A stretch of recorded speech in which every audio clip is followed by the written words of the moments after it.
ఎరా సన్నాసి, అంత గట్టిగా దొక్కినా అరిచావే. నా బతుకులాగే అది మొద్దు బారిపోయింది నాన్న.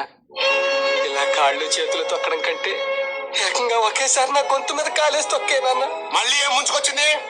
మొగుడు బతుకుండగానే కూతుర్ని విధవగా చూడాల్సి వచ్చింది. ఈ కంటి జబ్బు నాకు వచ్చినా బాగుండేది. ఇంకా ఏం చూడాలని రాసి పెట్టుందో ఈ కళ్ళకి.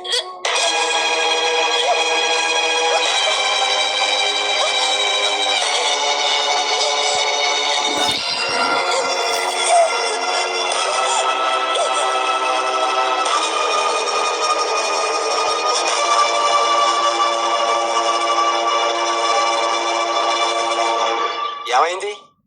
నెల తప్పింది.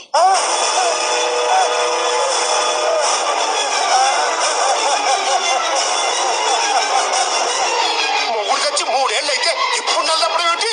ఎవడా వెధవా? మరింటికి వస్తాడే గిరీశం.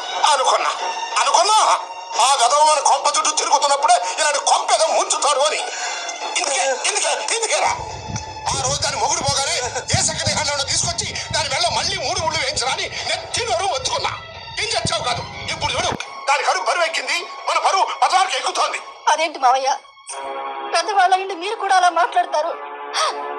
ఒక్క పెళ్లి చేయడానికి నానా కష్టాలుగా ఉంటే మళ్ళీ పెళ్లి అంటే ఎవరు వస్తారు? ఎందుకు వస్తారు? అది నీ ఆడబిడ్డ కదా, రారు. అదే నీ కన్న బిడ్డ అయితే వస్తారు.